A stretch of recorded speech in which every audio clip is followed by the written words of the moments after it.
ಯೂಟ್ಯೂಬ್ನಲ್ಲಿ ಧರ್ಮಸ್ಥಳದ ಬಗ್ಗೆ ವಿಡಿಯೋ ಮಾಡಿ ಹರಿಬಿಟ್ಟಿರುವ ಕೇಸ್ಗೆ ಸಂಬಂಧಪಟ್ಟಂತೆ ಇವತ್ತು ವಿಚಾರಣೆಗೆ ಬರೋದಕ್ಕೆ ಸಮೀರ್ಗೆ ನೋಟಿಸ್ ಜಾರಿ ಮಾಡಲಾಗಿದೆ.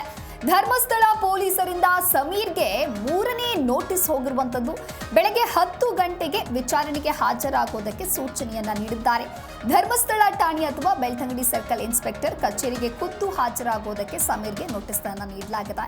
ಹಲವಾರು ಮೃತದೇಹ ಹೂತು ಹಾಕಿದ ಪ್ರಕರಣದ ಬಗ್ಗೆ ದೂರುದಾರನ ಮಾಹಿತಿಯನ್ನ ಬಹಿರಂಗ ಮಾಡಿದ್ದು, ಜೊತೆಗೆ ಕಾಲ್ಪನಿಕ ಮಾಹಿತಿಗಳನ್ನ ಮಾಡಿಟ್ಟು ದೂತ ಎಂಬ ಯೂಟ್ಯೂಬ್ ಚಾನೆಲ್ನಲ್ಲಿ ವಿಡಿಯೋ ಪ್ರಸಾರ ಮಾಡಿದ ಬಗ್ಗೆ ಸಮೀರ್ ಎಂಡಿ ವಿರುದ್ಧವಾಗಿ ಜುಲೈ 12ರಂದು ಧರ್ಮಸ್ಥಳ ಪೊಲೀಸ್ ಠಾಣೆಯಲ್ಲಿ ಪ್ರಕರಣ ದಾಖಲಾಗಿರುತ್ತೆ. ವಿಚಾರಣೆಗೆ ಶನಿವಾರ ಬೆಳಗ್ಗೆ 10 ಗಂಟೆಗೆ ಧರ್ಮಸ್ಥಳ ಪೊಲೀಸ್ ಠಾಣೆ ಅಥವಾ ಬೆಳ್ತಂಗಡಿ ಸರ್ಕಲ್ ಇನ್ಸ್ಪೆಕ್ಟರ್ ಕಚೇರಿಗೆ ಖುದ್ದು ಹಾಜರಾಗಿ ವಿಚಾರಣೆ ಎದುರಿಸೋದಕ್ಕೆ ಪೊಲೀಸರು ಸಮೀರ್ಗೆ ನೋಟಿಸ್ ಅನ್ನು ಜಾರಿ ಮಾಡಿದ್ದಾರೆ. ಹಾಗಾಗಿ ಇವತ್ತು ಸಮೀರ್ ಏನಾದರೂ ವಿಚಾರಣೆಗೆ ಹಾಜರಾಗ್ತಾರಾ, ಅಲ್ಲಿ ಏನು ಮಾತನಾಡ್ತಾರೆ ಅಂದ್ರೆ ಏನು ಹೇಳಿಕೆಯನ್ನ ಕೊಡ್ತಾರೆ, ವಿಚಾರಣೆ ಯಾವ ಲೆವೆಲ್ನಲ್ಲಿ ನಡೆಯುತ್ತೆ ಅನ್ನೋದು ಇದೀಗ ಸಾಕಷ್ಟು ಕುತೂಹಲಕ್ಕೆ ಕಾರಣವಾಗಿದೆ.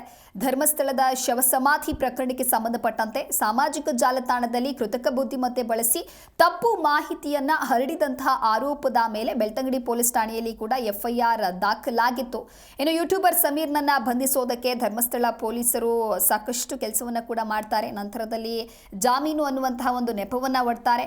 ಹಾಗಾಗಿ ಇದೀಗ ಮತ್ತೆ ಇವತ್ತು ವಿಚಾರಣೆಗೆ ಬರೋದಕ್ಕೆ ಸಮೀರ್ಗೆ ನೋಟಿಸ್ ಕೂಡ ಜಾರಿ ಮಾಡಿದ್ದಾರೆ. ಬೆಳಗ್ಗೆ 10 ಗಂಟೆಗೆ ವಿಚಾರಣೆಗೆ ಹಾಜರಾಗೋದಕ್ಕೆ ಸಮೀರ್ಗೆ ಸೂಚನೆಯನ್ನ ನೀಡಿದ್ದಾರೆ.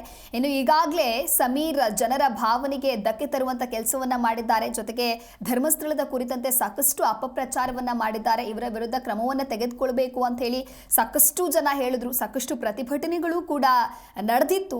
ಈ ಬೆನ್ನಲ್ಲೇ ಇವರ ವಿರುದ್ಧ ದೂರು ದಾಖಲಾಯಿತು, ಎಫ್ಐಆರ್ ದಾಖಲಾಯಿತು. ಇದೀಗ ಕಚೇರಿಗೆ ಖುದ್ದು ಹಾಜರಾಗೋದಕ್ಕೆ ಸಮೀರ್ಗೆ ನೋಟಿಸ್ ಅನ್ನ ನೀಡಲಾಗಿದೆ.